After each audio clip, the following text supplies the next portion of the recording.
Is it on? All right, let's do it. Great. Oh, yeah.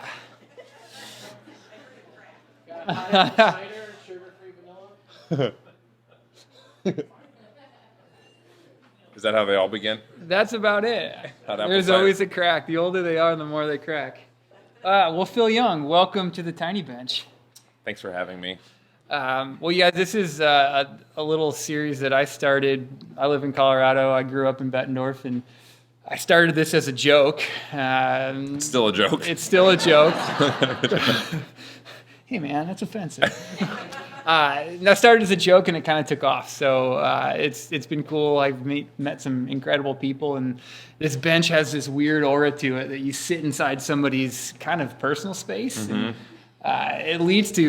it leads to openness and answers that have surprised me every time I've talked to somebody. So growing up with Phil and knowing him for a long time, it's cool to, one, interview him, and two, do this in my community now. So Phil, excited to have you on the Tiny Bench. Great. Most of these episodes that I keep are pretty short. It's called the show's called Tiny Bench Big Questions. And we don't do any of the fluff. We don't do any of the background. I just jump right into something big. So in the spirit of that, I'm going to jump into something big. Sweet. Talk to me through, when you're in a race, the lowest of low points that you've ever gone through. What mindset, and whatever race this is, maybe tell us what race that was first, but what was the mindset that got you through it, that gets you to the finish line? Whew. Lowest of low. It's wanting to quit. That's the emotional. That's the simple way to describe the feeling for me. It's gone to different places. Like despair is probably one of the bigger feelings that I don't like feeling in the middle of the race. I think each time I interact with that, it's I have learnings, to reach back into and recall and do it a little bit better, deal with that feeling better. Honestly, the first time I felt that was, we joked about this earlier this week, was Ironman, 2013.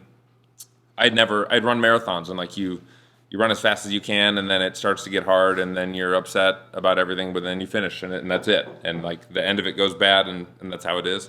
And this was, Ironman's different. They take a long time, and I had never had the opportunity to get down into despair and come back out of it. Before that first Ironman, what was the longest event you'd ever done? A marathon. Okay, so for you, 2.5 hours. Then going into an event that took you over 10 hours. Yeah. So little perspective. Yeah. So I was kicking rocks and pouting and just wondering how am I going to get home? That type of deal. It's not fun. Yeah. The whole thing's fun, but that part's not fun. No, the mindset, and this is really where I started this podcast, is my excuse to talk to elite athletes. And I've been fascinated by the mindset of elite athletes for a long time.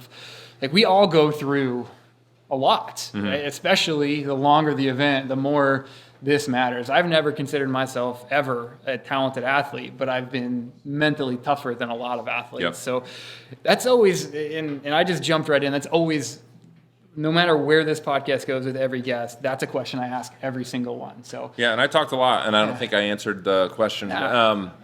I talked about it being at Ironman. For me, I have to walk through this. Okay, this is okay. This isn't who you are. You're not only the failure that you're having in this little moment. So I've got to preach what's true to myself about hey, this isn't my identity. Yeah. If I totally bomb and the time isn't what I want it to be, and people have an expectation and it's not what that is, or I had an expectation and I'm about to miss that. I first have to recall this isn't who I am. Yep. It's a thing that I do. Yep. And then strangely that gets me to a place of, you know what, I could quit and that would be okay. And that's actually kind of dangerous. Would it be okay? Because then you could quit. But just to understand, hey, I'm gonna win, lose, fast, slow, quit, persevere. It's not gonna change my identity. Yep. And but then that gets me to a place of empowerment where it's okay, but what do you have? What do you have left? Can we keep going? Can we stick to a plan? What would it be like if we persevered? Because now that, like, after the first time tasting that, and it's magic, right? When you get down here and then you come back up, it's like, where are we? And so I want to get to that spot again. I want to see if I can and see what I'm made of, athletically in this little moment. So that for me, it's like recalling what's true helps me kind of persevere. Yeah, it's wild. The longer these events go, and my longest event ever was this year. It took me 90 hours, 250 miles across Arizona. Speak up for the people in the back. I'm not sure they understood what you just said. Yeah, everything I had done up to that point basically prepared me for the highs of highs and the lows of lows. Mm-hmm. Like you want to talk about I'm on top of the world to this is the worst thing ever. I never want to run another step. Do something that takes 90 hours of running. Yeah, that's a long time. That brings me to a question, and this is the fun of this is I get to ask you questions. I've never had anybody ask me a question on the fence. This is going to be fun for Everyone's me too. They're so self-interested. I all know. Your other guests. So if do your research on Don. You started doing ultramarathons about 10 years ago. Yep. Your resume, at least the one that you can find online, there's about 40 races I've counted above 50K in distance. So that's 1,200 miles if they were just 50K in race measurement. We talked about this a couple days ago. You basically have never quit. Yeah. We've had you've been like hospital, and I already knew I was going to quit. Like those are your 3 quits, and everything else has been perseverance. I'm interested. We're talking about 250 miles, 24-hour timed race. Yep. Running shorter stuff fast. What is it? And this is kind of a cute thing with where we're at. Quad City native, Midwest. We all kind of have this unique bravado about us, and because here we are from the middle of nowhere that nobody cares about. What about your upbringing, about being born here, about the way that your fabric kind of came together? Yeah. Has gotten you to a place where you can have a resume like that.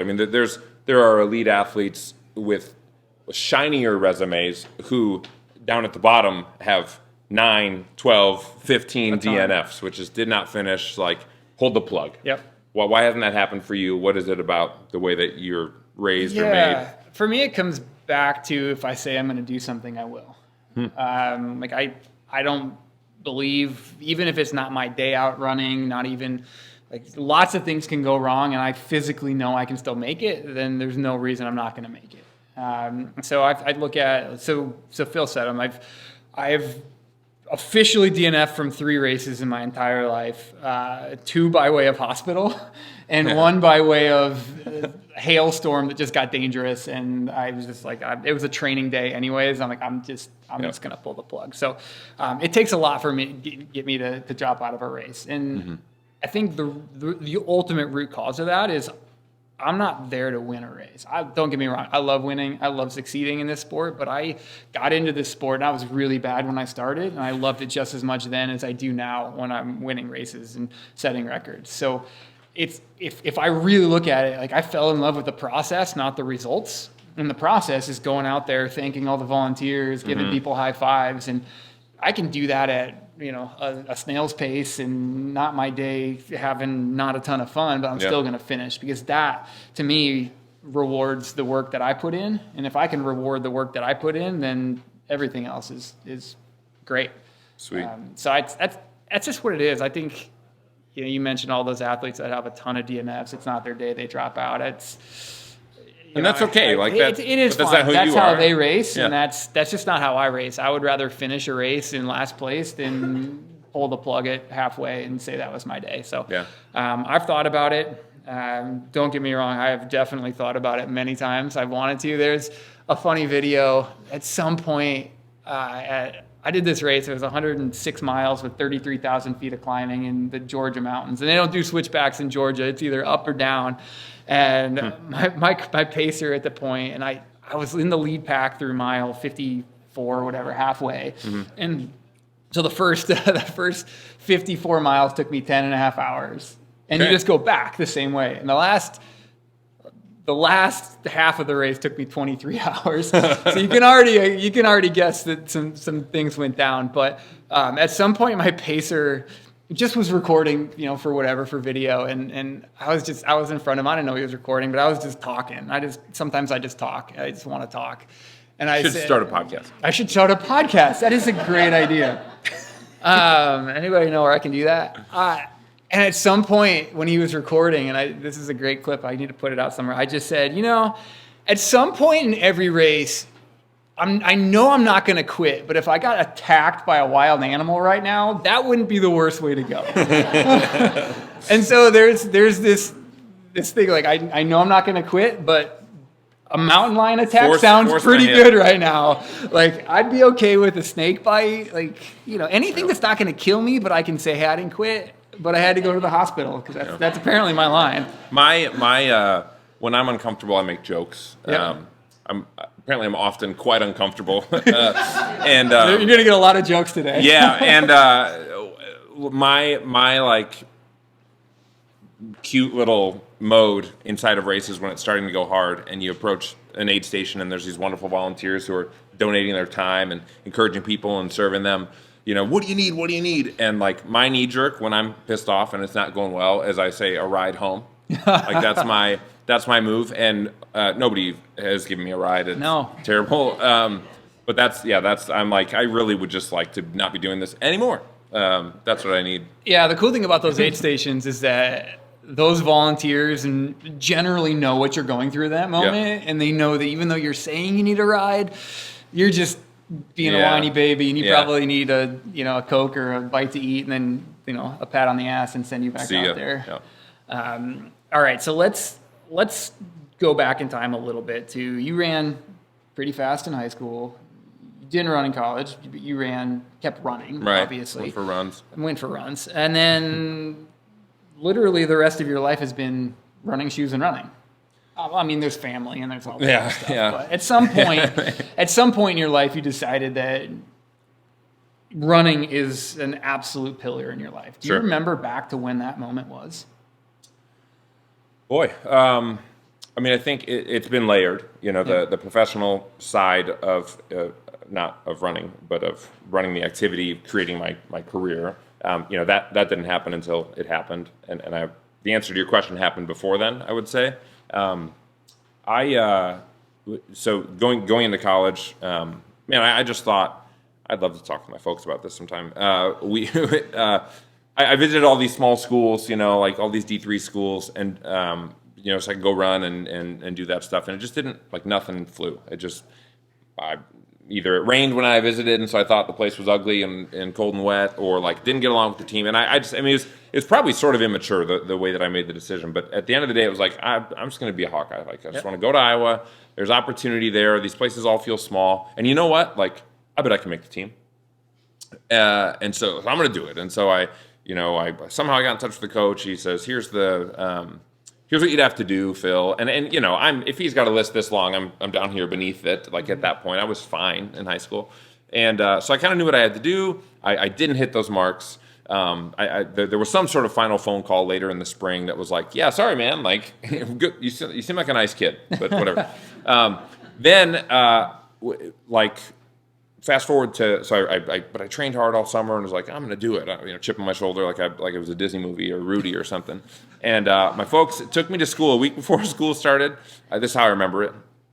And took me over to Carver Hawkeye Arena, dropped me off. I walked down into there. I don't have an appointment with anybody. I don't know what I'm doing. And I walked down to the athletic office and was like, hello. And I want to talk to Larry Wazorek. And they're like, who are you? And do you have a meeting? I was like, no, I don't. I just want to talk to him. And so I'm trying to, whatever. So I tell a long story. So I get in there. We've got an hour, right? And I ask for a tryout. He basically says no. And then he says, tell you what. Okay, tomorrow, 3 o'clock, bring your running shoes. And I'm like, here it is, And so I show up, and it wasn't a tryout. It was like a charity event. Like, Phil, he invited me to come meet the guys. and get an autograph. College Make-A-Wish. Yeah, like, oh, wow, And I didn't know that, and that's not the way it was explained. And so I ran this workout, and I crushed the workout, and I thought, man, I'm going to make the team out, And so I showed up the next morning after the announcements of all right, see you at 8 o'clock for weights. And I was like, cool. And so I came, and he pulled me out of the weight room and says, Phil, what are you doing? And I'm like, I'm just getting better, coach. Like each day I'm just trying to get better. And he was like, I thought we had an understanding. Like yesterday was just like, I just wanted you to feel, meet the guys. And I'm crushed. I'm devastated. So I'm like, no, that is the dumbest thing. I don't want to meet the guys. I want to be one of them, And so that was it. So you're not going to be a Hawkeye. It's going to be bad. And so I cried in my dorm room for weeks, and there's nobody around. Like it's just like sorority kids and the band, and then I'm just like random and not an athlete. And so that was the moment for me. For a while, it got unhealthy. I was bitter. I wanted to prove something to somebody, myself, this coach, whatever. But over the course of the next year, I didn't have a team. Like it was totally different than any other running I'd done before, because it had always been organized and with a team and with an end goal. And so I'm just like meeting friends and doing runs and then jumping into community 5Ks and this sort of thing. And I just caught the bug. You win a small little 5K, and I was like, man, that's amazing, And I'd never done that in high school, winning races, and so it just kind of stacked from there. But that was the big inflection point. I thought it was the worst thing ever, and from a running perspective, there's other life things that happened there. But from a running perspective, it just changed. It changed my trajectory, and I got into I'm kind of doing this for me now, and boy, I enjoy the way it makes me feel. I find my friends this way. That was kind of the spot. Yeah, it's always been interesting for me. I found running, for the most part, I ran, but I really found running when I was 29 going into my 30s. Mm-hmm. And it was a lot of trying to find identity and knowing I loved the idea. I did Ironman first before I really considered myself a runner. Yeah. And I struggled with, I liked the idea of doing something really hard. Mm-hmm. What is that? And then as I got into my 30s, I realized that the mental side of it clicked, where I realized I can choose before I go out for a run whether I want to solve all my problems for that day or forget all my problems for that day. And that was the moment that I realized that I will never stop running, because if I have a stressful day at work or fight with my wife or anything, it's like, do I want to find the solution to this thing, or do I just want to clear my head for 3 hours? And that has been probably the healthiest thing I've ever discovered in my life. It's just like the mental health side of running. Absolutely. I think is by far the most important for me anyways. Yeah, I've found that,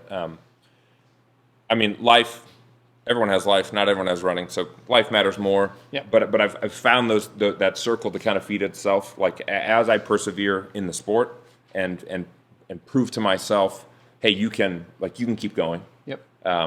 That feeds my ability to persevere when stuff happens in life. Yep. And there's trials.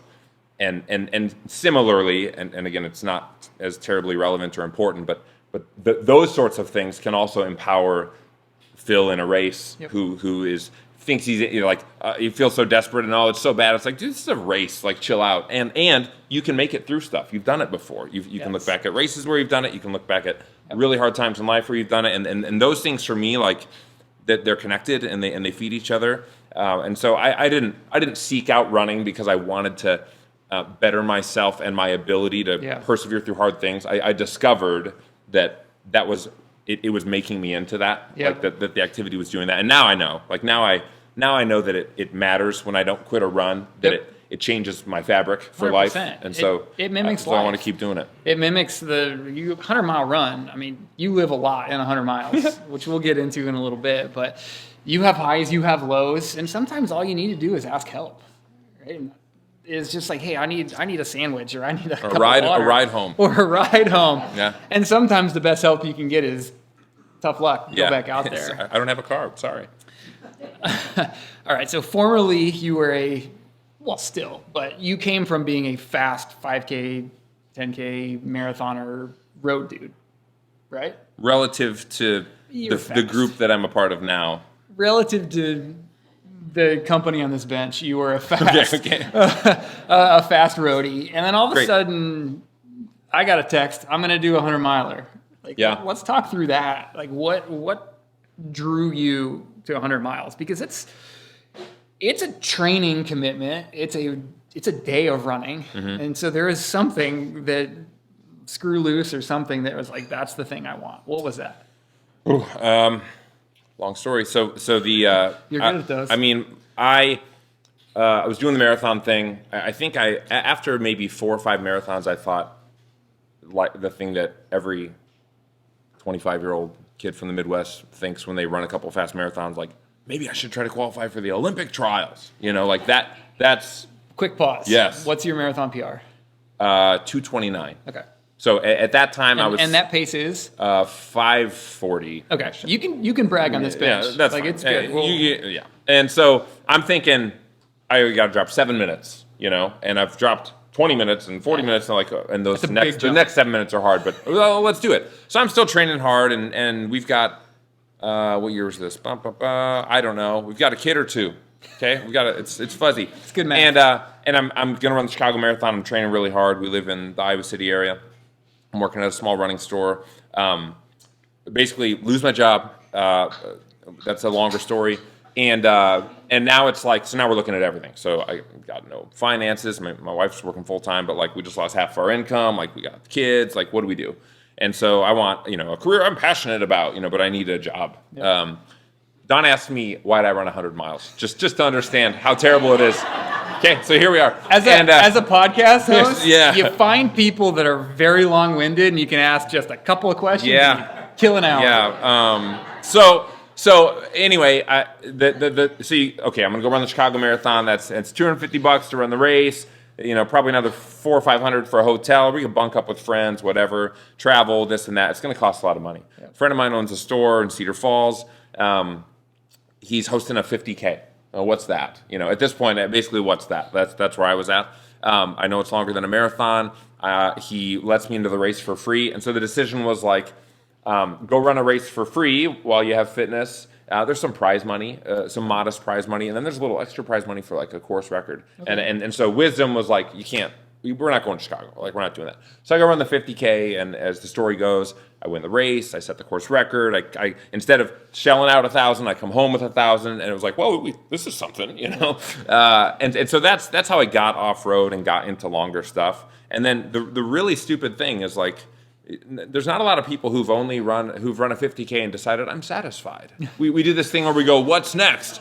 Should I get better? No, I'll run twice as far. And so I think the next jump should be 19 more miles, to a 50 mile. That seems smart. Yep. And then maybe 100K, and then the best jump is from that one. The next race that's offered is 38 more miles. And so that nothing at that point. So that was it. So I did that. I did 50K, 50 mile, and I think by the time I got in 50 mile, I knew like, okay, this is where this is going to go. Yeah. And then I did 100K, and then the next thing's 100 miles. And so Phil and I had a bet on that first 100-mile race that you did. So I had just the year before run a 1,1600 mile at Tunnel Hill. Mm-hmm. Very fast. Which is the 75th fastest 100-miler of all time. Ever. Don. So I felt pretty good about that. I was like, this guy doesn't know what the hell he's doing. This is a road marathoner. Like, I'm going to put a dinner bet on this. Like, whoever, if you beat my time, I'll buy you dinner. And, like, he's not doing it. I went on vacation with my wife that weekend. I wasn't even following the race. Like, I felt great. Like, I'm going to get a free dinner. And then I was like, Amy, my wife Amy, I got to check. And I, like, pulled it up. And I'm like, oh, shit. He's 80 miles in. And he's like, pacing well under 13 hours. Like, uh-oh. So I'm like, the rest of the night, refresh. And you ran, what, 12:45? 44, yeah. Come on. That last minute I had to work hard for. But the coolest thing about that race is that you won the race, but you weren't even winning until mile 99 against the American record holder in the 100-mile distance. Yeah. So what was going through your head? So in this race, you do a turnaround at mile 90-ish. 88, where you can see the guy ahead of you, and one, how he looks, and two, how far you have to make up. Yeah. So talk us through that final 12 miles. After you saw Zach Bitter, what did you think when you first saw him? And then what was that last 12 miles like? So there's Aid at 86, which is also 90. Yep. And when I got into Aid, he was in 8 coming back the other way. So he had 4 miles. He had 4 miles on me, and I was like fanboying. Yeah. Zach Bitter. Yeah, Like, you got this, you know? Yeah. And wow, you know, can I have your sweaty sock, you know, something like that. And I was thrilled to have kind of, at that point, I can measure what's left. Like 14, I can run 14 miles. Like, Yeah. and there's a certain side of many of us, if you've done any of this stuff, where you are wondering, can I do this for quite a long time? That's only 2 Bixes. And it's only 2 Bixes, flattened out. And so I got to this point, and I thought, I'm going to finish. Yeah. And so I'm feeling pretty good about that. I'm in 3rd place. I'm like, man, I'm going to finish on the podium. Like, this is crazy. And so I'm content. Yep. And then I run out in the woods and never see the 2nd place guy. And so I discover, well, that's me, apparently. And it happens a lot in 100-mile racing. Yeah, it's dark. And so now I'm thinking, wow, you know, 2nd's better than 3rd. And no idea what's happening in front of me. Excuse me, that's a wonderful beverage. What do you think of it? Yeah. You should get a bigger bench, man. Yeah, so I don't know. There's some aid stations. There's probably a bunch of stuff that happened that I can't remember, but I'm just trying to, you know, one foot in front of the other, whatever. And I pick up my wife, Jackie, who's going to run me in for the last 5K. So she went and parked at the finish. I was like, I'm going to need you, please, you know. So she parks at the finish, runs 3 miles out. We run into each other. Now she turns around. She's going to run me back in. And it's dark. And there's 50 milers, and there's 100 milers that are going twice the pace of me, and so there's people. It's dark, and there's headlamps and people all over the place. She's giving me no information. She's just like there to say, like, come on, like, here we go, you know. And so we're eating Skittles and listening to music, and I'm kind of doing like, thanks, babe, like, this is crazy. You're out here all day. You helped me. We're gonna do it. And I, again, just thrilled to finish. I can't believe I'm in 2nd. It's gone way faster than I thought. Wow, I'm gonna get that dinner from Don, you know, and DoorDash or whatever, and then I mean, a lot of people have heard this, but like we're inside of 100. We've passed the 99-mile mark, yep. And we're approaching 2 runners running the same direction as us up ahead of us. It's male female, and Hitch and his get along, and it's Zach Bitter. And so I look over at Jackie, and I'm loopy. Yeah, dude, like, you know, goosebumps. And I'm like, dude, is that him? And she's like, it is. And so it's crazy, dude. It was so fun. So I go from like dead on arrival, you know, limping around trying to finish this thing, to the strangest rush of adrenaline. Yep. I ran like a 5:48 last mile. After after walking, you know, kicking rocks, crying, asking for rides home, not able to move my body. And that's the way that my body responded. So I flew past him, and he tried to come with for 10 seconds, and then just kind of said, "Way to go." So yeah, that's the way that went. And so the beauty, and this is obviously the emotion is there, right? Sure. Like to this day, we're 2-3 years past that. Yeah. Like I get goosebumps. You get emotional talking about this. And the coolest thing that I think about this sport of ultra running is that you and Zach Bitter are friends to this day. Yeah. And that was the first time you guys ever interacted. Yeah. Right. So think about any other sport that, like, the world, or one of the best runners in the world in Zach Bitter, the American record holder, gets beat on his game in his course. That's the course that he set, his American record. Yeah. Like, that is his course. He should run fast there. So, like, think about what other sport that, like, you just come in, this like scrappy underdog that was just excited to be on the same course as him, beats him, and now you're friends. Yeah. Like, I love that. It's unique. I have a question for you. Yeah, bring it on. So the list of races, and fill me in on ones that belong on this race that I missed. Okay. I mean, the Cocodona 250. This is stupid.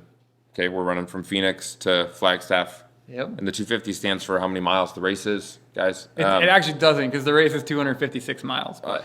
Okay.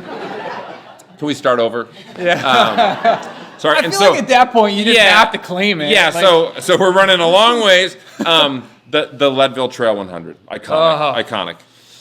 Me in that race, man. One of these days I'll figure it out. Let's do it.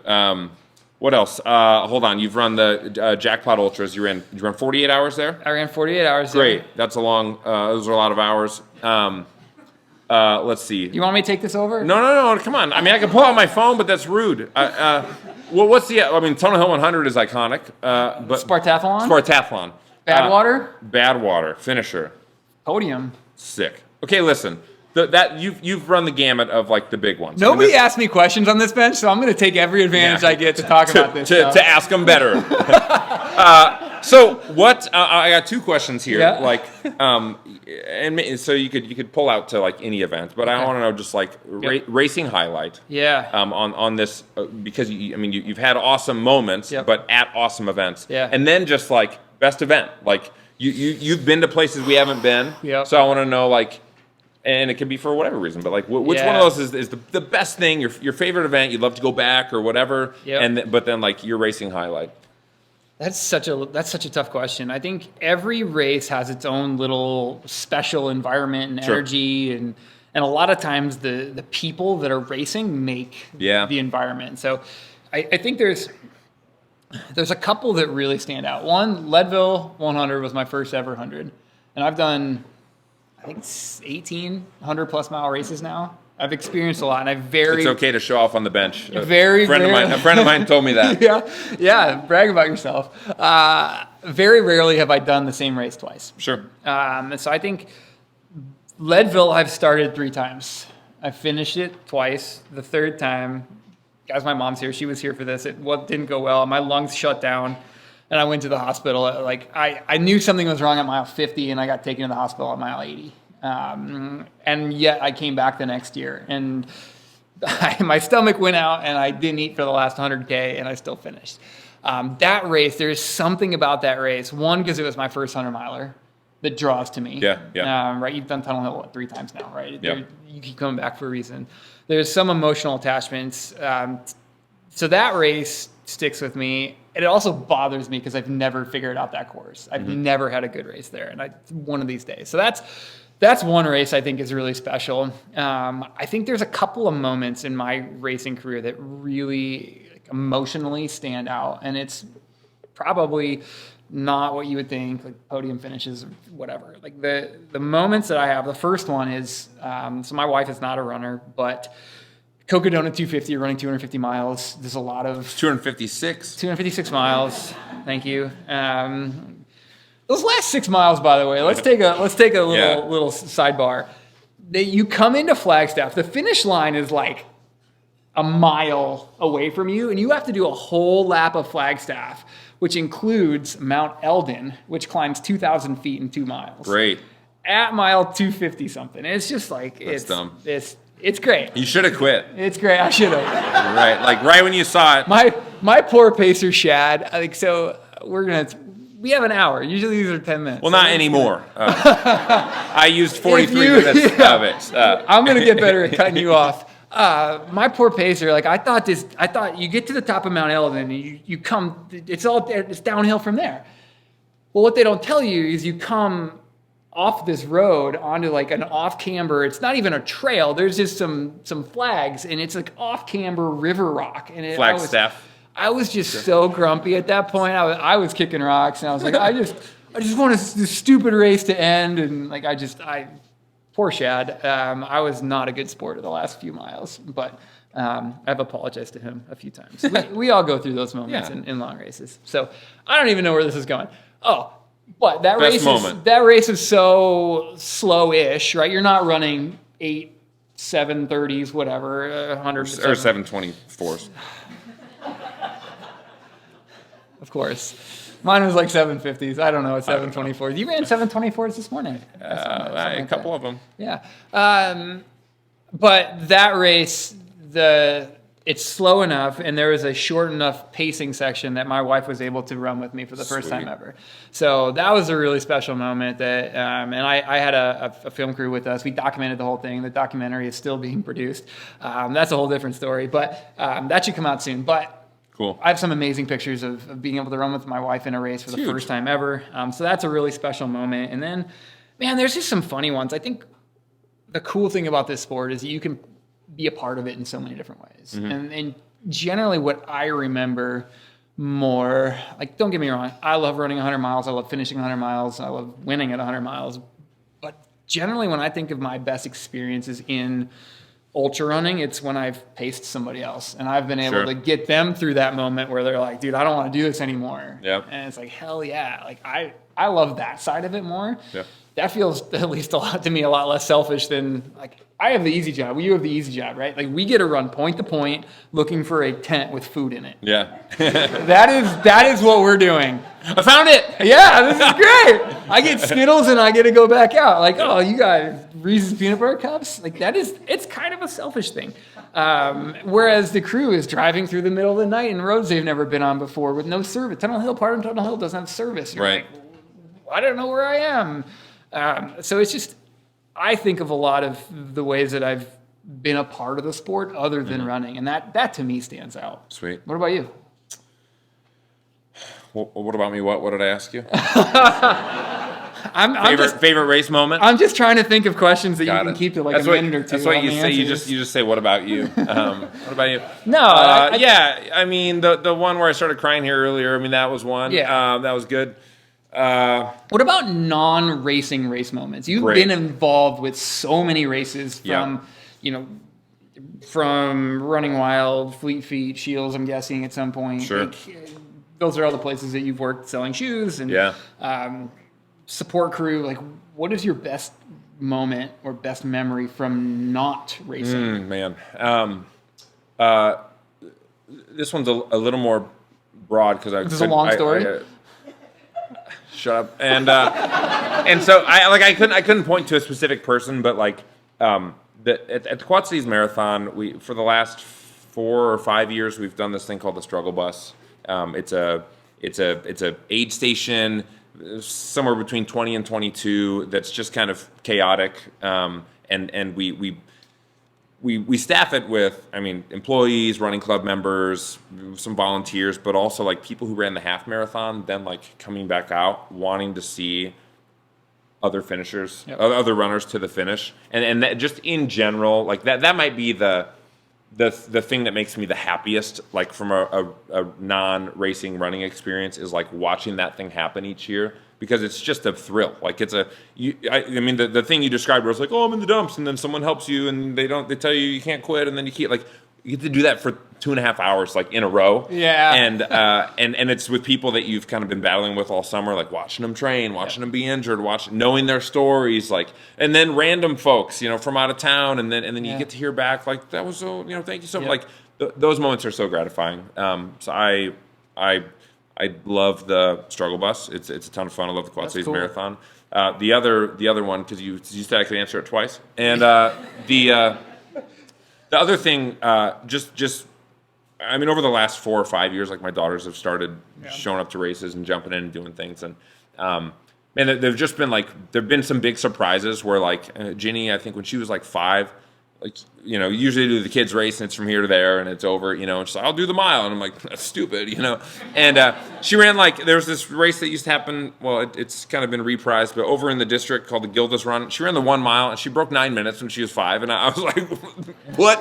Who are you? So that was fun. My Sydney, the oldest one, just ran the Bix with Grandma, which was, I ran my first Bix with my mom when I was 11. And so then my daughter ran her first Bix, not with her mom, with my mom when she was 11. Like that kind of stuff is fun. And we're not pushing the kids to be runners and do this stuff, but it's fun to see them like enjoy it or accidentally find success or like do something they didn't think they could do. Like I'm into that stuff. All right, we're gonna totally switch gears. Great. I have a switch gears question for you also, but go ahead. Well, I don't know if you're ready for mine. Okay. So you've worked in running shoes your whole life. You've been around, you were slinging shoes when the Green Silence was out, to Alpha Fly and Vaporfly. Yep. If you had to describe yourself as a running shoe that you can currently buy, what shoe would that be? That is so stupid. I told you. So stupid. You're lucky I'm creative. Let's see. Oh, man. Describe myself as a shoe. You should put this one on like the podcast notes. Nope. All right, we'll go with just because it'll be easier for me to narrow it down. Like I'm just going to think with shoes that are on the market right now. Yeah. The Brooks Beast. That's not my answer. It's just funny. It's a funny name. It is funny if you worked in the It's industry. a funny name for a shoe. Like a I mean, so 17-ounce this shoe. will probably only land with like people who also know some of the shoes. Yep. So I'm just gonna. This Tunnel Hill 100 that I ran most recently, I chose to run in the Endorphin Speed from Saucony. Yep. So it's not because of the name, but that shoe specifically. 12:26. 27, 26. Yeah. I was don't trying to know. give you that minute You gave it back back. that I took, yeah. Thank you. No, I chose this shoe, and then we could get into biomechanics and some nerdy stuff. But basically, the shoe sits right in the middle. Yep. It is not carbon plated, high performance sports car, but it is peppy and zippy and it's not quite the everyday trainer that most people are spending their time in. So what I've just described is a shoe that's fairly moderate, and that's the shoe that I also have my 100-mile PR in. Well, so I appreciate this answer. It's a great answer. I'm good at answers, and so it's nuanced. It sits right in the middle. I think. I mean, as an individual, I like to believe that that's kind of where I'm at, whether it's politically or the amount of energy that I pour into this or that. Like just trying to be well rounded. Yep. But even like as a runner, I'm just not the people who are doing the things that you and I are doing at the level we're doing. Most of them are running 190 miles a week. They don't have jobs, or they start their own company and sit at home. What's your average weekly mileage during a 100-mile training block? 80. Same. So and it's very low. Yep. Versus the folks that are doing the stuff that we're doing. So it's balanced. Like I can't pour my whole life into this thing. I don't really have any desire to do it. Yep. But I enjoy it for what it is. And so like the Saucony Endorphin Speed, like it sits in the middle. It's fast enough. It's cushy enough. It's not crazy. It's not, it's right there. That was a question I intentionally, like most people don't care about that. I've worked in running shoes most of my life. I just really curious. And I just wanted to put you on the spot on something that I know you didn't have a stock story for. Great. I'm going to ask you something totally different, even though I'd be interested to hear what you say about that. Okay. Hallucinations. Oh, here we go. So I don't hallucinate because I'm moderate. And I don't do anything that would lead me to that. However, you have done things that are fairly unmoderate, like run for 4 days. Yep. And these sort of things have happened. I want your hallucination. Unintentional. I want your hallucination story because I don't know what it's like. Story or stories? I don't know. Give me the good one. Give the people what they want. Give the people what they want. I don't know. Right. What's something? So we haven't. I'll take the Phil approach and give you the long-winded answer on this one. I gotta pee. You got time. So the first time I ever experienced a hallucination, I was doing a backyard race. I was 36 hours. What's a backyard race? So this is a long-form podcast. A backyard race it's last man standing. So 4.16 miles every hour on the hour until nobody is left. So if you finish the lap in 45 minutes, you have 15 minutes to refuel, sit, and wait for the top of the hour for the new lap to start. So I was 140-ish miles in to this race, and I've still to this day never really figured out the sleeping thing during a race. Sure. And so you have in this format, you have maybe 6 or 7 minutes to close your eyes and try to get some kind of a sleep, and I couldn't do it. So about 36 hours in, give or take, I started thinking the entire forest was made of pants. And that's not a hallucination. So literally it's just like denim and khaki everywhere you look. It was like, what in the hell is going on? Right. And then that was fine. I knew I was hallucinating. Like I was cognizant knowing that this is a hallucination, this isn't a problem. Where it became a problem is where I started thinking that the trees were also runners. And I would think I was following somebody, and I would just run right into a tree. Wow. Was it still like a pants tree? No. It was the pants were still there. Okay. This was a runner, and so you passed a pair of pants. I'll never forget. You were chasing the runner tree. I'll never forget that. So my crew. So this loop was you kind of come back by your crew, and I was running with this guy because I told him I was like. Dude, like I'm hallucinating. Can I know you're real. We've run on and off for a day and a half together. Can I just run by you? And so I'm running with this guy and I see my crew and I said, guys, like I'm hallucinating. and running into trees. What should I do? And this guy just yells, just put a helmet on him and send him back out. I'm like, Great. so that was the first time I ever hallucinated, and my crew couldn't calm me down. Like, I was freaking out. Like, I just couldn't. So I dropped out of that race at that point. Fast forward to now, like 2 years later, Cocodona this year, 250 plus miles. Great. Agree to disagree. Agreed. It's 90 hours of running. So the first day, first 24 hours, I got an hour and a half sleep. The second day, I got about that. And then, so going into that second night, it started getting sundown, twilighty. And I was running with my friend Sean. And I knew I was really tired, and we were coming into just about to Sedona in that race, and I knew I was tired. I'd planned on sleeping at Sedona, and I was so excited to get to the truck camper and sleep. And all of a sudden I start hearing scurrying noises behind me. Like, just imagine just the sound of a bunch of rats behind you or something. Right. And I was like, what is that? And I look behind me, and the entire desert floor is filled with hedgehogs. Just hedgehogs everywhere you can. I hate when that happens. I just hate it. And so I was like, oh, okay. And I hadn't experienced auditory hallucinations before. Huh. And so this is the first for me. And so this is another thing that I'll never forget, is I told my guy Sean, who was pacing with me, and I said, Sean, every time I turn around, the desert is covered with hedgehogs. And he just looks at me. He's like, well, maybe stop turning around. That's good. I was like, all right, dude. So from that point on, that night, all I saw was hedgehogs everywhere. And so I finally slept, got over it, was good to go. The next night, which is my final night out in the desert, we'd getting closer to Flagstaff. This is going through Walnut Canyon, leading into Flagstaff. So there's more trees. Great. It's green. Pants. No pants. But every tree, it's a full moon, so the shadows were casting. And what the brain does, and so between the first experience of hallucination and this one, I'd researched hallucinations. Basically what happens is even though you're awake, your brain is forcing itself into a dream state. So it's trying to interpret as little as possible and then just fills in the rest. Perfect. Right? And so this last night, everywhere I looked, all the trees looked like perfectly manicured faces and heads. And they looked like they were just following me. And the most vivid one that I remember was... Oprah. Good guess. No. Was the Tin Man from Wizard of Oz was totem poled on top of Shrek. Oh, yeah.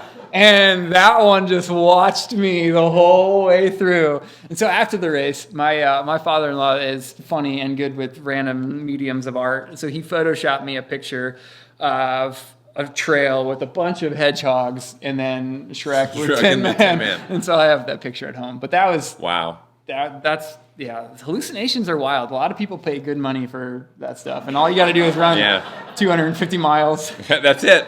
That's it. The price of admission is fairly low there. Great. Do you have any interest in running more than 100 miles? Yeah.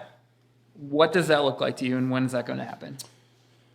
It'd be one of two. It'd be 24 hours on a track, or this year. Well, I don't know, and or backyard. But and those would be very different. 24 on a track, I'd be trying to run very fast. Yep. And backyard, I'd be trying to never stop. Yeah, it's backyard is such a hard format. It sounds easy. Right? Yeah. You get a rest every 4 miles. That's only 15 miles an hour. Like but all of a sudden it gets really hard. Track, I think, is really interesting. So I just did my first 24 hours on a 1 mile loop. I've done 24 hours on a treadmill. That format to me, I think, is fascinating. And so the reason I was excited when I asked Phil if he would do this year is I have 2 more 24-hour races this year, one on a track up in Milwaukee, one on a track in Phoenix that I'm trying to talk Phil into. So I'm going to pander to the crowd. If you talk to Phil at all, get in on this and start talking him into racing, because we've never raced head-to-head. Yeah. So we have competed over text message on Ironman times and 100-mile times and nothing else because he's faster than me. But I think this is our overlap of... Okay. So I'm pandering Talk. So where I really want to go to this is, and this is a question, my friend Egan asked this question. I put out to, a few people asking what I should ask you. And a couple people came back with pacing questions. Sure.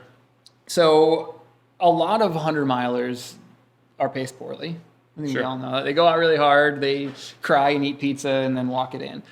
So you have done pretty well in that realm. You've gone through some highs and lows. What is your basically methodology when you're looking at 100 miles?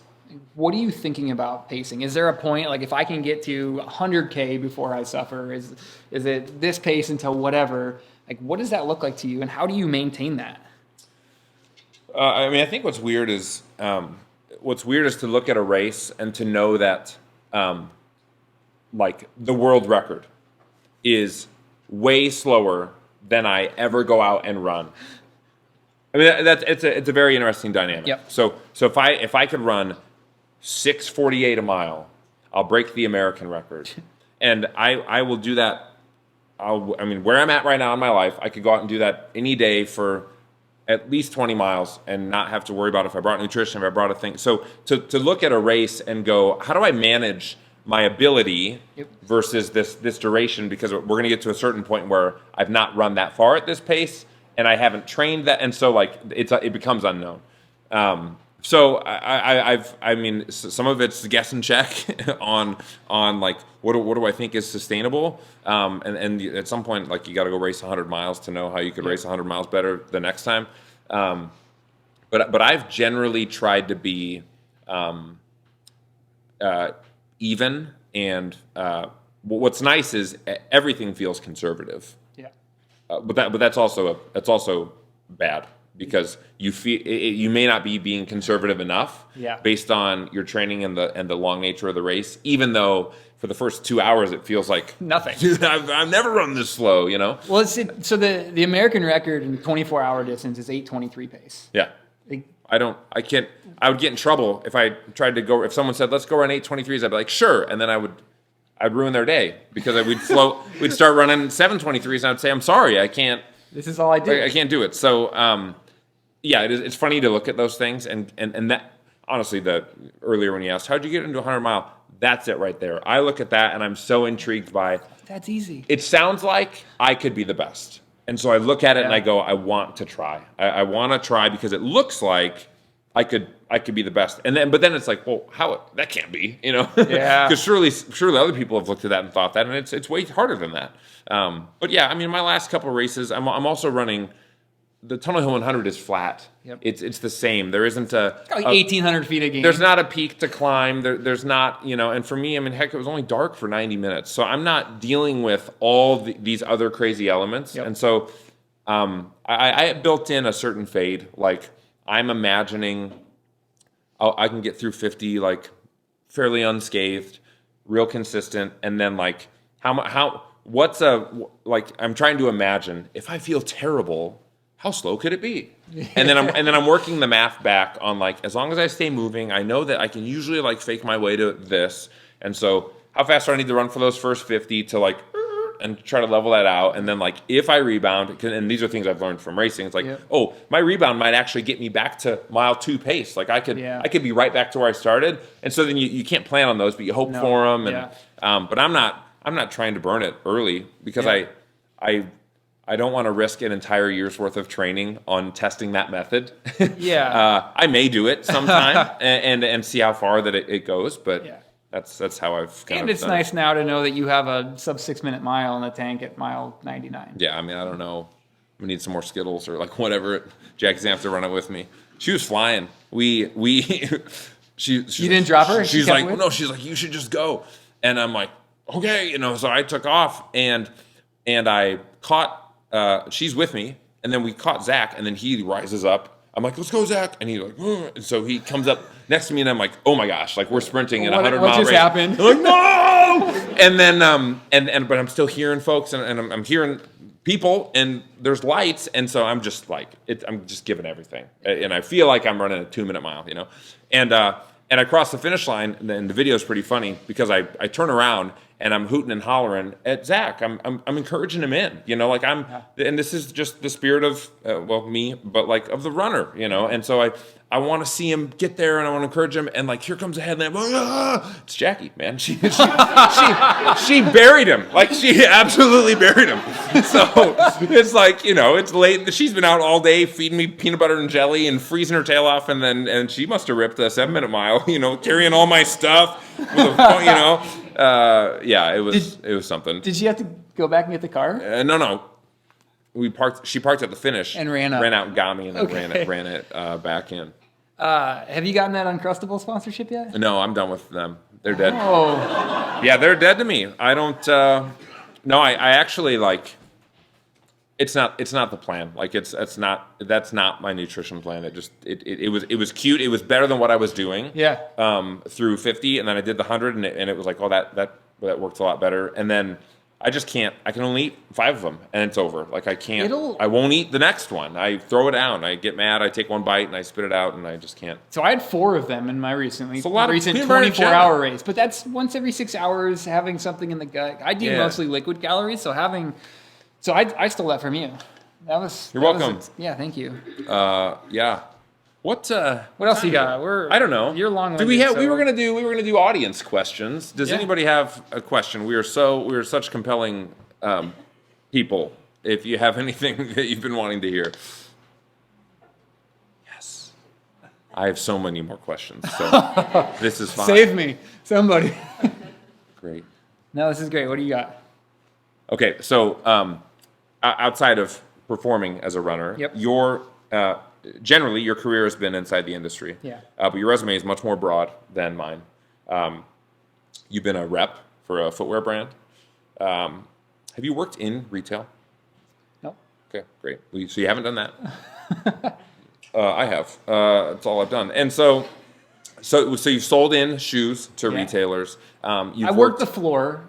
Great. Part of the deal. So you have. I'll walk that back. You worked the floor. You've been on the sales side of footwear. Yes. Tech products, nutrition, health and wellness, coaching. I get around. Event production, marketing. You just go to LinkedIn, search for Don, but he'll see that you look at his profile, because LinkedIn does that. Did you know? Don't stalk on LinkedIn. People will see that you look. I saw your research. I was like, oh shit, Phil's looking me up. I better do the same. See, but all this stuff, okay, and then you participate in the events as an athlete and around the events in other ways. Give us something like the industry. And so I guess we've got like... Where are we going with this? Running, isn't it? Dude, I'm setting up the question. Slowly. What's a fascinating change that you've seen in 15 years? And what has kept you... I mean, again, not as an athlete in the sport racing, but what's kept you in the industry? Yeah. I don't know if I want to say this on camera. So... I think the interesting thing, and what's kept me in the industry, is probably overlapping, and it's been the ability for second tier athletes that have good following on social media to make money with influencing, right? Like, we all know that. Like, there's people out there that maybe they're not winning races, but they make good content. They're able to have a career and have a successful length of time as a runner because of that. Yeah. And so that might be a little self-deprecating to me, because that's kind of where I try to overlap in is making a little money, creating content and doing cool things and getting sponsors in this space, but also as a runner. And that's been, like, if you look back 10 years ago, unless you were winning the biggest races, you weren't getting a paycheck. Right. Whereas now, I probably get a bigger paycheck than somebody that wins all the races but doesn't have any social media presence. And that's just, it's a little unfortunate. It is a little unfortunate, right? Because it's not rewarding the top performance in the industry, but it's where everybody's been going. It's right. A lot of media, a lot of magazines have gone away and been replaced by quote unquote influencers. Yeah. And so that's one side of things I've seen evolve. And then I think the other side of it is, and this is my favorite part of it, is the community of running has become much more connected and much more, I don't know, just help oriented. You never used to see the top tier giving feedback, giving help to anybody. They were like, oh, I'm doing my thing. And now you see even athletes like Killian, Jordan Hill is like, here's my entire training plan. If you want to go do it. You're going to hurt yourself and fall off a cliff. Like everybody is just putting their stuff out there and like, being okay with that. I think that's obviously the Instagram world, but mostly Strava is everything's on Strava. And I'll be the first person to admit I struggle with Strava a lot. I was using it the wrong way, and I was being like, oh, Phil ran 7s today for 20 miles. Like, how am I ever going to better go run again. Yeah, and I actually went through a tough time in my running looking at Strava and saying, like, I was using it the wrong way. I wasn't using it as like a fun connecting tool of like, hey, you ran, congratulations. I don't care what you did. I said, oh man, you ran faster. I'm not good enough. Yeah. And so it's just been this different shift of everything is so public and everything is so out there that, and I don't even know where I was going with this, but like, it's changed where elite athletes, you can see what they're doing. I can see what Phil is doing every day, and it's just so public. And I think that's really interesting, but it's also kind of dangerous with, like, if you look at what Phil is doing or what Killian Jornet is doing every single day, man, like, you're not going to replicate that. Wow. So how you look at it, I think, is important, because as soon as you start comparing yourself to Killian or Phil, like, get out. That's not the point of it. That wasn't fair. We're different. Killian and I. You were Killian and then Phil. Don's right there. Yeah. So that's, I don't know, that's my whole thought is, and that's running in general, is as long as people come into this sport, and this is the platform I've been trying to take lately, is the mental health of it, is like, as long as you come into the sport of running not trying to compare yourself to anybody else, just, we're welcoming. Like the 2:30 marathoner, the dang near American record holder in the 100-miler, will welcome you to his running club just as much as anybody. And I think that's the most important thing that I have seen shift in running. And it's beautiful. That's what it should be, right? We should all be working together to help each other live healthier, live happier, and get outside more. Totally. Yeah, so that's my soapbox of the mental health of running. Was that the end? That felt like a No, nice... I don't want to. I don't want to nice. be the. I don't want to wrap it up on me. What? Anybody else come up with a question? I'm gonna start calling on people. Yeah. I've got a question. So, can you guys talk about what you see in the future of the sport? And I'll kind of go back to Tunnel Hill. So, Charlie Lawrence at Tunnel Hill. Yeah, crazy fast. Crazy fast, 5:48 a mile for 50 miles. World record. Absolutely. By 2 minutes. World record. So, what do you see guys like that, like really fast guys, now seeing something like what Charlie Lawrence did and said, okay, maybe I get in there and just start ratcheting up. Great marathoners who are getting in and just blow the sport apart. Yeah. So 2 thoughts on that. So Charlie's a 2:16 marathoner. That's a great marathon time. Not going to get you to the Olympics, right? Yeah. Can we agree to that? Yeah. No, like, we won't. I don't want to totally be breaking down Charlie, but that's an incredible marathon time. It's not quite Olympic worthy. So to that, where are you going, right? Are you okay winning Detroit Marathon, B-tier marathons? That's a great career. Is there money there? So I think having all of these options for these athletes saying, okay, I can go up in distance now, and then there's money available. If I go up in distance, that was the one thing, if you look back 3 or 4 years ago, it just wasn't there. There was no money in ultra running at all. I mean, there was nothing. It was just, you could win. I mean, to this day, you win Leadville 100, you get nothing. You get a bottle of champagne. That is what you win at Leadville. I think like Western states might have like $2,000 now. It's nothing. So there was so take Charlie, a 2:16 marathoner. He could go in the Detroit Marathon, make $10,000 at Detroit.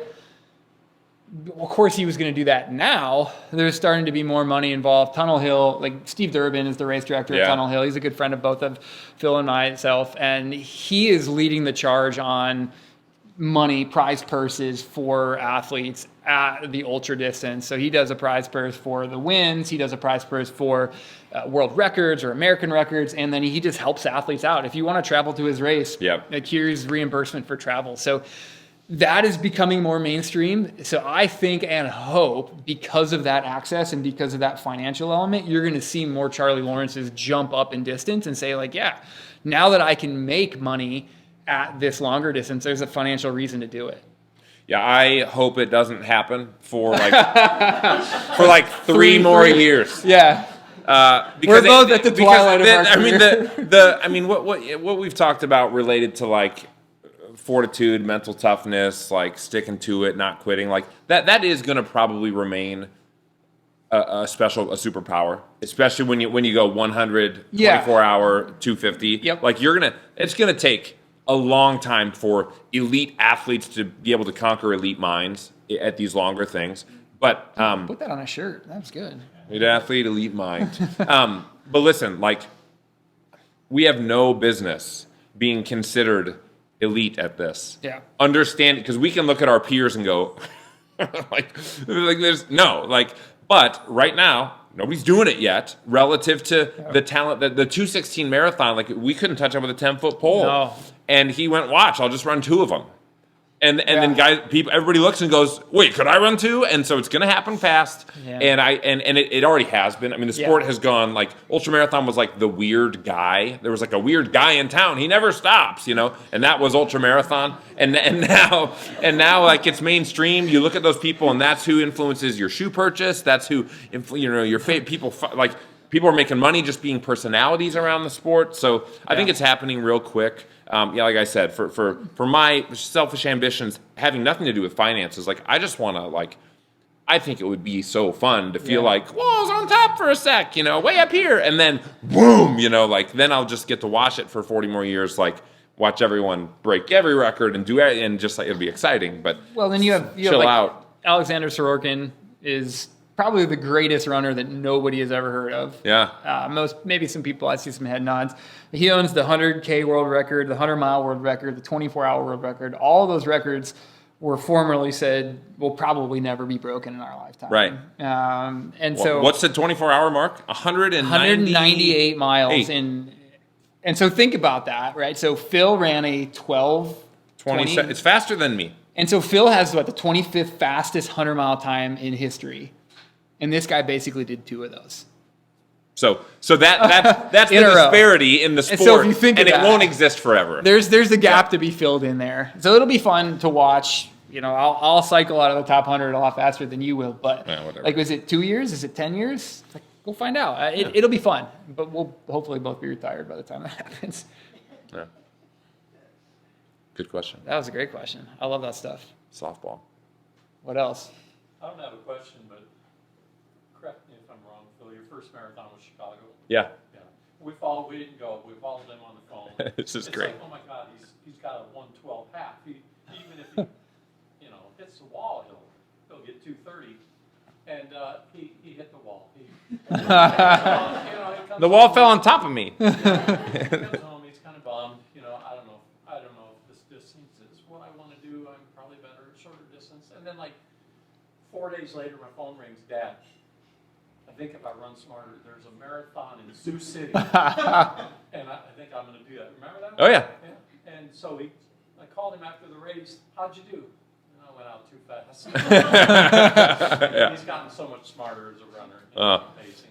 It's that's how they go. That's most people's first marathon is that. And one of the things I love about any distance is really marathon or above. It's literally every time you go out and perform, you learn something. Yeah. And if you're not getting better. And that's fine. Maybe that's just what you want to do. Go out and eat cookies and eat pizza halfway and walk. And right, the Disney marathons are going on. I always see people that are like, every mile I take a picture with a Disney character. That's great. If that's what you want to do, that's a 6-hour marathon. Great. Beautiful. You're out running. But if you're actually trying to push yourself, you're going to learn something. Oh man, I took in a little too many calories or too much water or too fast. And there's just so much to learn. I forgot I did that. Chicago, my first marathon, I ran 20 miles in 2 hours and 2 minutes. 6-minute pace. I was flying. And I'm feeling like, wow, I'm so much faster than I thought I was, which is a disease, and it's not good. And then I walked a 10K. But walking a 10K through Chicago with 2 million people on the streets, there's at least a little bit of energy and help. Walking a 10K through Sioux City when you're in third place in a marathon no one is at. I mean, talk about regret.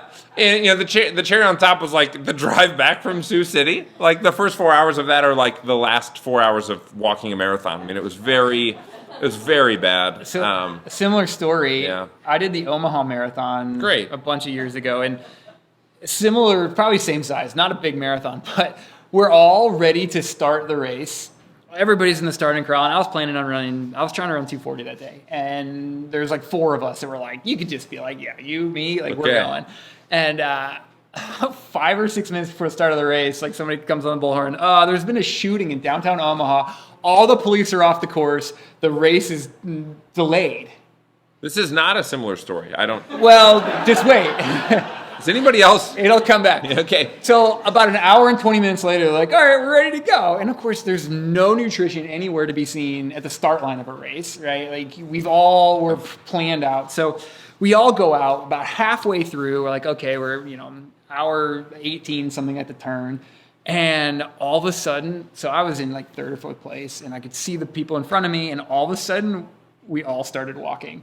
And so this is the only time, and this is like mile 18. We all so literally mile 18 of a race, I could see 6 people in the top 10 all walking at the same time. Great. Because there was no calories on course. They had like Gatorade or something, but they had no gels or anything. Huh. And so we all. That was back before pockets. So you couldn't have planned ahead. No. Well, generally you could have. Some people might have, but I wouldn't have taken a calorie on a marathon that pace. I wasn't going to be worried about it. But being that we delayed almost an hour and a half, breakfast was way too long. Yeah. All my pre-race nutrition was done. Great. And so we were all just walking. So I walked into, and I remember I sat on a curb and cried for like a good 20 minutes before this kind pastor actually, he was like, come on, I just want to break 4 hours. Like, do you just want to come with me?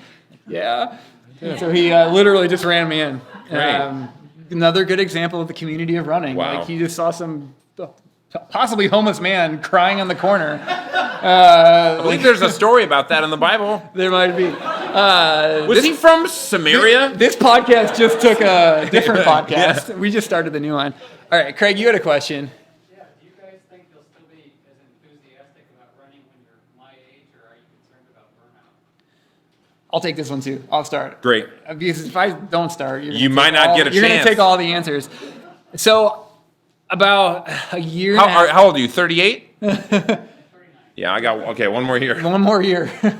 So about a year and a half ago, I started getting little injuries along the way, and actually, I used to be able to go out late, pop up at 6 and run a 6-minute pace or whatever, and feel great. And I hit hard mid-30s, and then the injuries started coming in, and I realized like, okay, do I want to go all in for a couple years and keep winning and sacrifice being able to run later in life, or do I want to think about what I'm doing today to run for the rest of my life? And I made the decision, and I will say this as many times as I can, is I would rather run for the rest of my life than win another race ever.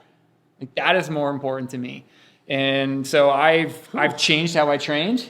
I do a lot more strength training and think about a little bit more specifically nutrition and timing and how I eat and what I eat and things like that. But yeah, I can confidently say I would rather run, Craig, your age, rest of my life, whatever that, whatever God willing that is. I would rather do that and never win another race. If that's the trade-off, I would sign that right now. Mm-hmm. So I'm making changes already. But the cool thing about strength, and this is my other soapbox that I get on now for ultra runners, the cool thing about strength is if you do it right, I'm running faster and better than I ever have. So it wasn't the big trade-off that I thought it might be. Yeah, follow that up. The cool thing about strength, I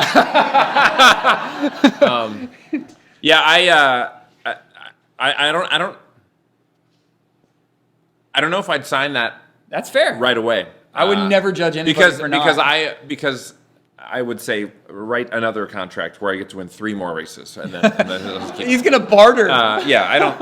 I'm not into that. I have every intention of whether I still appreciate the competitive side, and if that's looking across at the field or competing with myself from yesterday or my emotions today. Like I will likely still compete, but recreationally, I find joy in running as an end unto itself, not as only a training means to some sort of end result. So I will keep going. Yeah.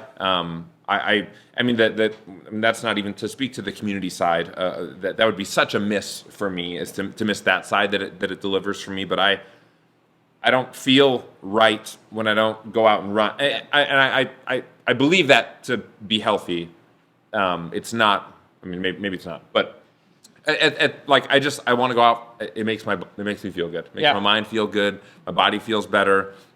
Even when it's kept, within some proper boundaries, and it doesn't become obsessive, and it's not something that I worship. And it's just a thing that I enjoy doing that fits as a part of a healthy lifestyle. Like I want to go forever. Yeah, I love the process more than I love the results. I love both. That's how I'll sound. I love the results. Don't get me wrong. The stupidest saying is, he wants to have his cake and eat it too. Who wants a freaking cake and not going to eat it? Well, so yes, I want my cake. I will also eat it. Yeah, please. I don't like. Yeah, I'm going to win some races. I'm going to keep running.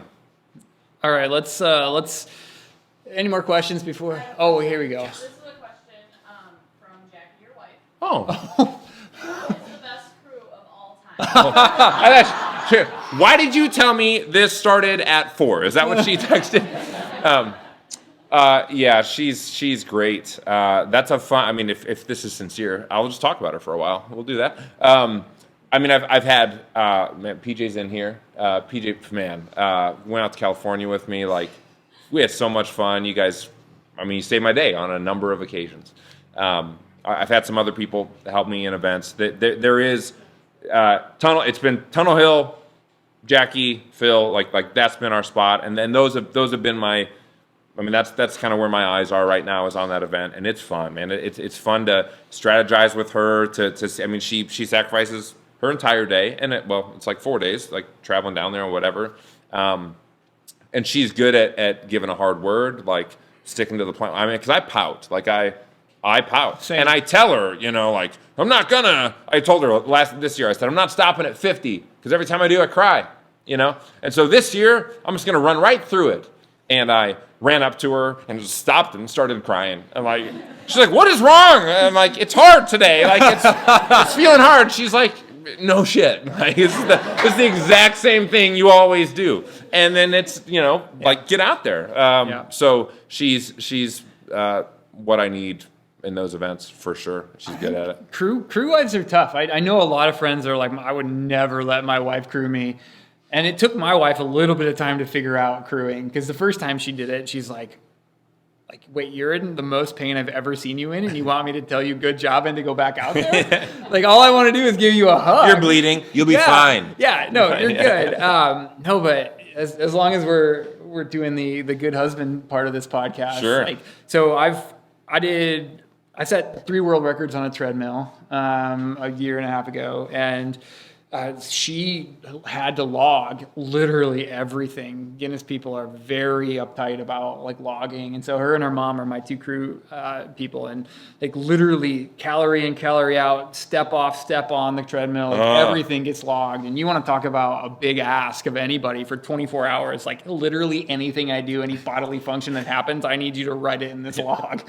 It is. Imagine rough. the worst day you could have. Will you do that for me? Yeah. It's just like you're just writing things. Yeah, the joke about crewing is tell me I'm pretty and feed me pizza, and it's a lot more than that. You can't just feed me and tell me I'm pretty and everything's good. There's the I'm gonna cry on your shoulder. So my last race was the U.S. 24-hour national championship race, and I had that moment, right? Your mile 50 moment was maybe mile, I don't know what mile it was, but it was hour 16, I think.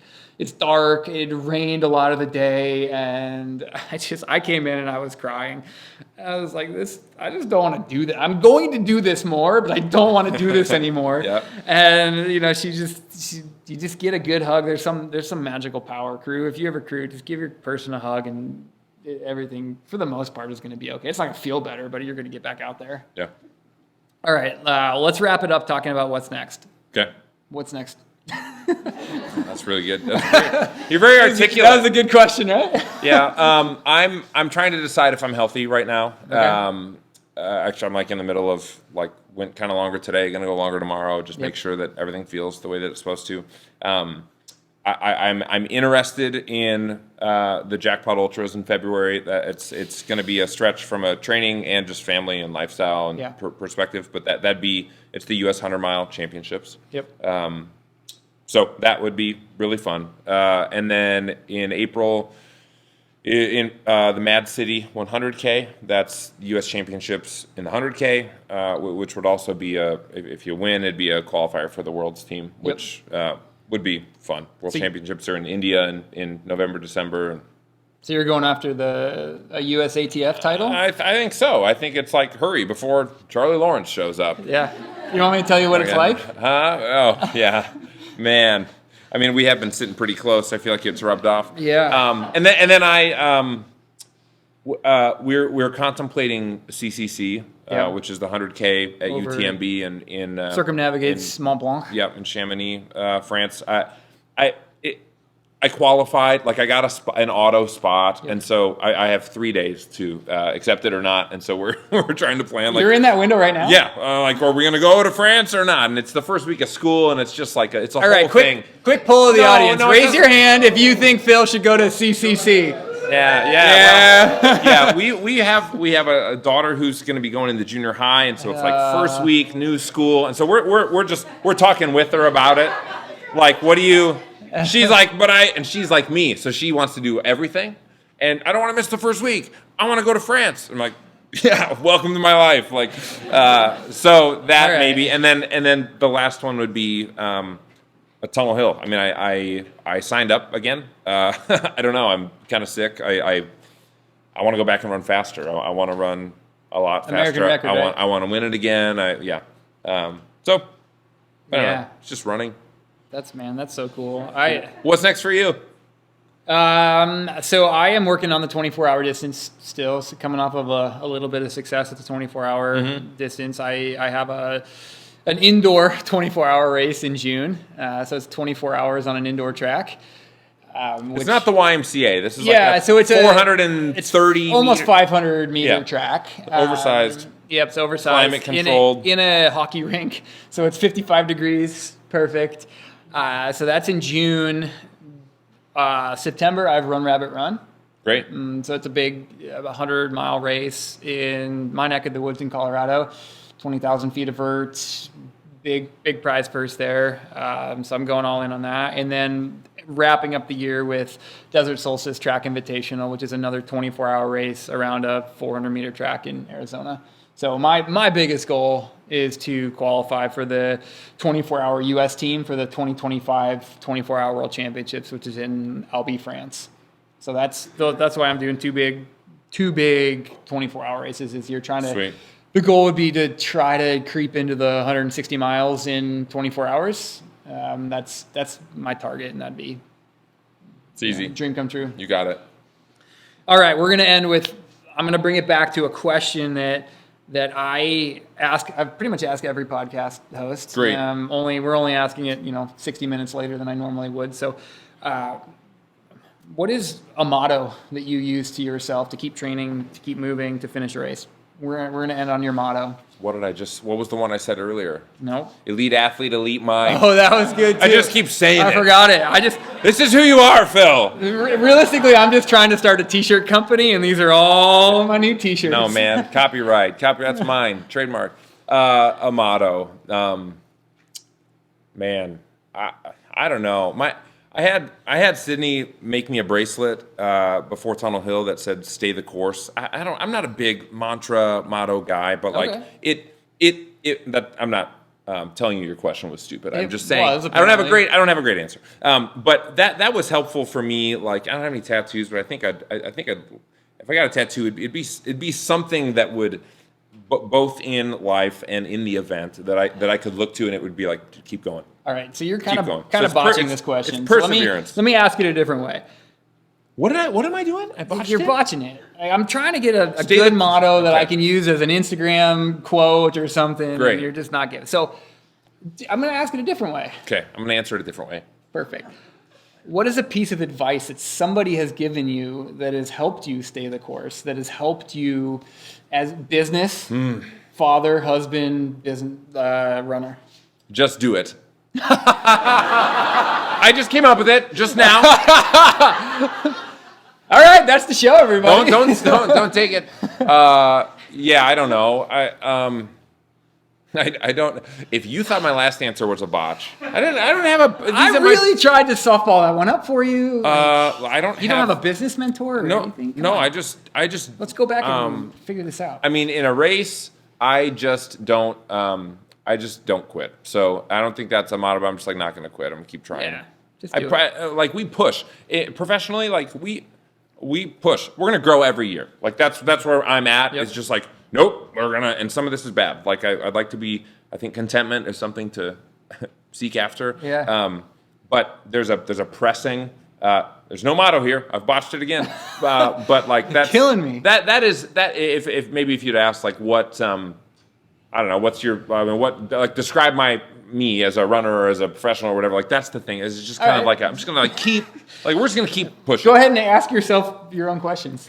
Phil, if you hated mottos and slogans, but the one that you liked was already trademarked by Michael Jordan, what would you say about yourself? I'd say I just keep going. Yeah. All right. Don, what about you? You got an Instagram No, quote? I don't end this podcast. You do. All right. We All right. So we have sat on this tiny little bench for over an hour. Yeah. This is another reason that I try to keep these for like 10 minutes. Yeah, my feet are numb. Yep.